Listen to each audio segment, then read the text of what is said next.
Chapter 13, If You Must Regret. Cassidy, you're here too. I didn't know you were coming. Bree squeezed me tight like I was the surprise guest at her birthday party. I couldn't make heads or tails of the girl. Could anyone be so nice? Did she really like everybody? Or was that something they taught you in the South? It gave me the idea to bring Delton Bean over to her house and test the theory. Come over here, Magda. Cassidy, put your mats by me and Jack. We don't have mats. They're in the back. I'll show you. As Bree pulled me into the back room, I tried to catch Jack's eye, but he was busy unrolling his mat. You'll need a mat, a strap, a set of blocks, a yoga blanket. Bree kept piling stuff in my arms until I could barely see. Staggering back into the main room, I almost ran into Jack, who grabbed my yoga blanket. Here, I'll help you set up, he said. He had on the same silly tights we did, but they looked better on him, like he was a circus acrobat or something. Since I had to borrow a pair from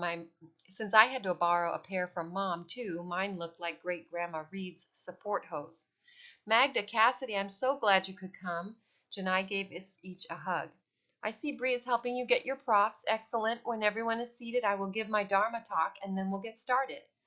With all the mats lined up just so, I started sneaking looks at the other 10 kids who should have been fishing, skateboarding, playing kick the can, or any other normal summer activity, but were instead sitting cross-legged with their hands pressed together, breathing like they were about to blow out their birthday candles. I sat there like everybody else, huffing my breath in and out so Janai could see I took things seriously. Stop it! Magda turned around and poked me. She sat in front of me. Bree was behind me, and Jack was behind her, which meant I was stuck in a teen-girl sandwich. Good afternoon, everyone. I want to welcome those of you who are new today, my son Jack and our friends Bree, Magda, and Cassidy. The other students welcomed us, pointing their folded hands and ducking their heads, smiling like they were in the best dream ever. Before we begin, I'd like to talk a little bit about samskara, so let's settle into our posture. What is it with these teachers? They could never just do a thing. They had to natter on about it first. Did they do that in medical school? As you can see, this man is bleeding to death, but before we sew him up, let me teach you a thing or two about blood. I watched as Janai did this very strange thing to get her back end closer to the floor. It involved grabbing her cheeks, yes, those cheeks, and tugging on them. Then she put her hands together and said some gibberish in yoga language. Cassidy, once we've greeted each other, you can let your hands float down to your sides. There's no need to remain in prayer pose. Is that what we've been doing?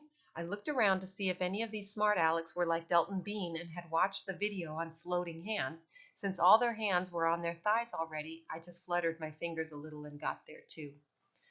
Samskaras are the general patterns of your life, Janai began. Our karmic inheritance, you might say. I perked up. Was this some secret about karma? They are the thoughts and actions we perform every day. Repeating samskaras strengthens them. We often speak of samskaras as making a groove in your mind, like the ruts that a tire makes when it goes over the same track again and again. It's hard to resist falling into the track when you travel that path. Samskaras can be good, like practicing your yoga postures at home, or they can be bad, like eating too many potato chips. I let my hand float up into the air. I had an important question.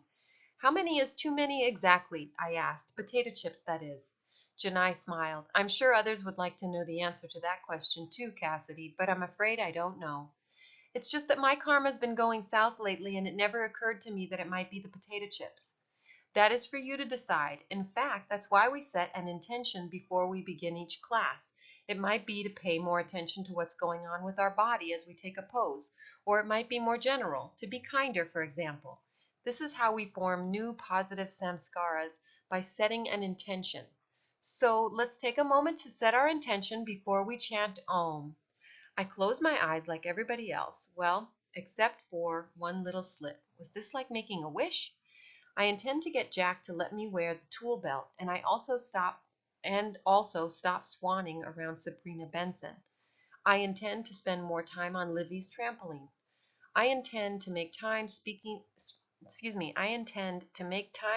up so boring etiquette lessons and, while I'm at it, this stupid yoga class are over.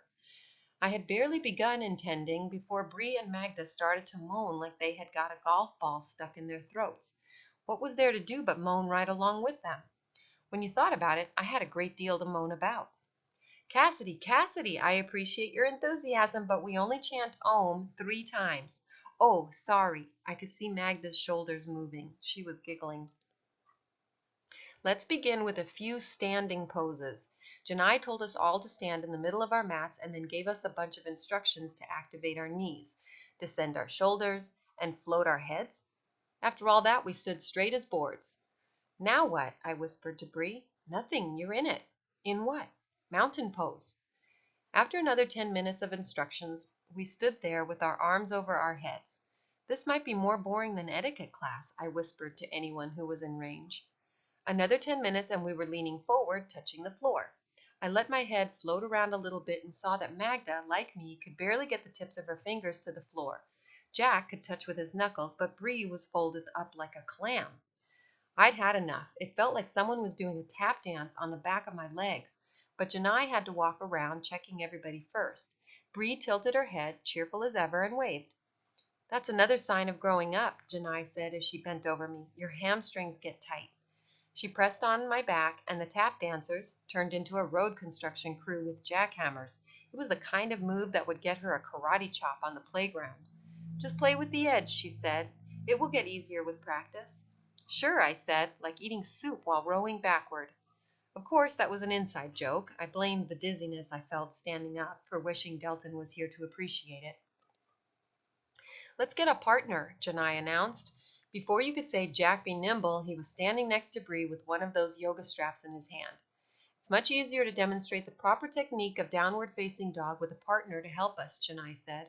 I looked around. Magda and I were the only ones without partners. Do we need a leash? I asked Janai, taking a small bow when the other kids laughed. At least they weren't robots. A strap, you mean? No, just one will do. I ought to put this around your neck, I whispered to Magda, for getting me into this.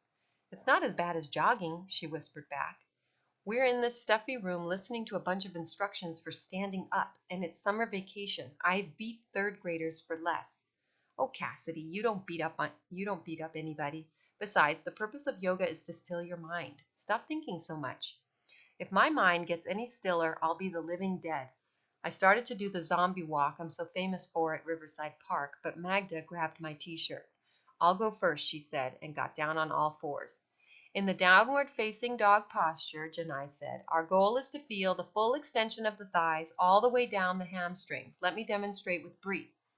From down on all fours like a dog, Bree straightened her arms and legs. Janai stood behind Bree and looped the strap around her thighs. Then she pulled back on both ends. The strap helps to relieve compression in the spine and allow for a full extension of the shoulders and arms as well. In the world, according to Cassidy, the logical question would be, what would you want to do a thing like that for? Do you understand the instructions, Cassidy? I nodded. Magda straightened her legs and I put the strap around them, up high, while Jack was doing to Bree. He was leaning back and pulling, so that's what I did. Don't pull so hard, Cassidy. I'm not pulling. I'm leaning back like we're supposed to. Well, then don't lean back so hard. I can't. Do you two need help? Janai appeared at my side. No, thank you. We're done. Without communicating with her partner, Magda collapsed on the floor, taking me down with her. Get off me, she said, bucking me like a bronco. As my knees hit the floor, I heard a crunch. Oh, no! Magda was groping around. My glasses! Don't blame me, I said, rubbing my knee. You're the one who pulled me over. You're the one who was torturing me with the strap. Magda, I'm so sorry. Bree was down on the floor with us. She tried to straighten Magda's glasses before setting them on her nose. You love these glasses. They're fine. I pushed them further up the bridge of Magda's nose. See, they're not even broken. Only one lens is above my eye and one is below. Don't worry, Magda. Janai was smoothing Magda's hair. We'll get this sorted. Has everyone switched partners? Magda grabbed a strap. Not yet. Get down on all fours, Cassidy. In retaliation for mangling her glasses, Magda tried to stretch my thighs past their elastic limit. But since her glasses kept falling off and she's so pathetic without them, squinting and blinking like a mole hitting the sunshine for the first time, her technique was not very effective. Finally, Janai had to sit over by the coats and shoes because we were using a prop that looked like a broom handle, and Janai was worried Magda might be a danger to herself and others. I thought you weren't supposed to wear them when you exercised, I said as we waited for Mom to come pick us up. I couldn't find my sports glasses. You know that. Plus, you're the one who said yoga wasn't a contact sport. I felt bad about Magda's glasses, really I did. But they didn't look as bad as the pair I ran over with the vacuum cleaner or the pair I stuck in the microwave when she snitched on me for fast talking the Zinderman kids out of a half dozen Oreos at their lemonade stands. The lemonade was overpriced. Don't worry, sweetie, Dad said to Magda at dinner. After the vacuum cleaner incident, I took out insurance against loss or damage to your glasses. We'll get you a new pair. See, I said, it's not that big of a deal. Actually, I don't see. To prove it, Magda stabbed the table with her fork. In the meantime, Dad continued, I think that strap I use for my glasses when I play racquetball will help keep those aligned so you can avoid walking in front of a bus. At least it's summer, Magda said, and no one will see what a freak I look like. We must have an old pair around somewhere. Mom intentionally passed the mashed potatoes to Dad instead of me so he could be the one to finish them off. He dumped the rest of the bowl onto his plate. Obviously, he had never taken any etiquette lessons. Funny thing is, all my glasses look like these. Magda tried to give me the evil eye, but she just looked like a crazy old lady. You know what cats think? I said, hoping to head off a trip down memory lane about all the unfortunate accidents that had happened to Magda's glasses. Delton was telling me about it before class the other day. Cats think if they can't see you, you can't see them. That's why he puts his cat in a pillowcase to take it to the vet. Don't change the subject, Cassidy, Mom said, just because you'd rather not. I'm not changing the subject. I was thinking if we were more like cats, then Magda I was thinking if we were more like cats, then Magda would think no one could see her glasses. Everyone stopped eating and stared at me. Don't you get it? It's like Magda's in the pillowcase. Isn't anybody following me? As if on cue, the rest of the Corcoran clan shook their heads. No. If only they gave grades for obfuscation. End of chapter 13.